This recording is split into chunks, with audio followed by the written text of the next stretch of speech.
And if that isn't enough to make Walter Cronkite roll in his grave, just take a look at CBS's newest roster of contributors, which is a who's who of, at best, centrist pundits and at worst, right-wing hacks.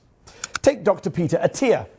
Though not a board-certified physician, Dr. Attia is a so-called longevity expert who hosts a podcast about lengthening your lifespan. Attia also just so happens to be mentioned over 1,000 times in the Epstein files, even telling the late sex offender, quote, "The biggest problem with becoming friends with you, the life you lead is so outrageous, and yet I can't tell a soul."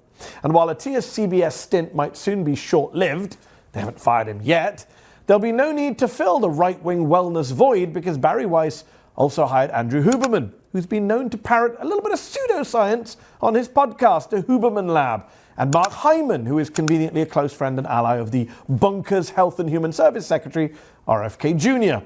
There's also Rehan Salam, who's the president of the conservative think tank, the Manhattan Institute, H.R. McMaster, who was Donald Trump's national security advisor. There's also Neil Ferguson, the conservative historian, defender of empire, and new big fawning fan of Donald Trump. Quote, "The reality is that Trump won Davos, hands down, and not only did he win it, he owned it. I've never before seen a single individual so completely dominate this vast bazaar of the powerful, the wealthy, the famous, and the self-important." That's Neil Ferguson on Donald Trump at Davos.